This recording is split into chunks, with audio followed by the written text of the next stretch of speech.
All right, Vice President Harris has garnered a slew of celebrity endorsement in recent weeks, but do her star-studded rallies help, or do they hurt her connections with everyday Americans?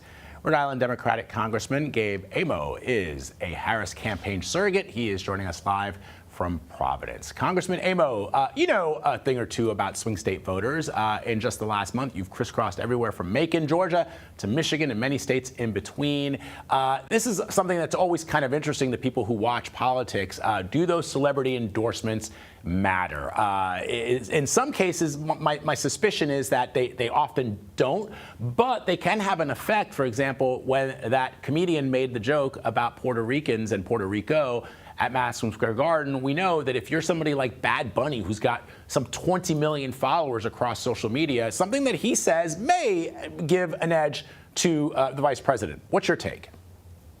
Well, ultimately, I think endorsements of all types, including celebrity endorsements, are indicative of momentum, and they can help propel something that's already moving in the right direction. And that's what we see with Vice President Harris and her campaign. We are building steam. It's not just, Eminem and Bruce Springsteen, but it's 1.4 million people on the doors in Pennsylvania this weekend. It all contributes to the trend line. This is going to be a close race, but the edge is with the candidate who is bringing people together. And that is only one choice here in this race, and that's Vice President Kamala Harris.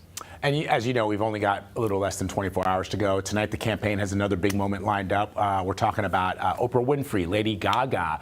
Can you describe the vibe in those spaces when the vice president appears? I mean, I watched her on Saturday Night Live this weekend, and the applause, the sustained applause for her appearance was pretty significant. It's been the same way when other presidential candidates have appeared on that show, whether it's Hillary Clinton or former President Trump. But I just want to get a sense from you of when you're talking to people who are waiting in line, some cases hours before the gates open up, what the vibe is.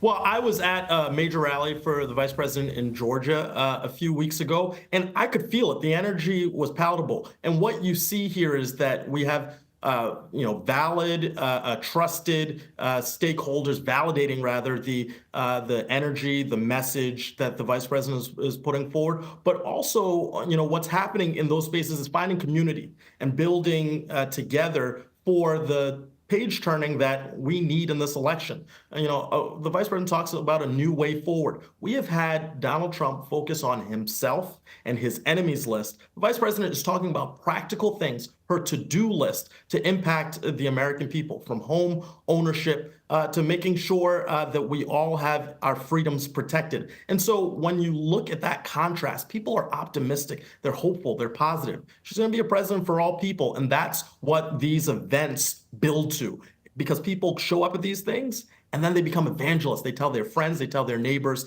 and that's how we're going to win this election.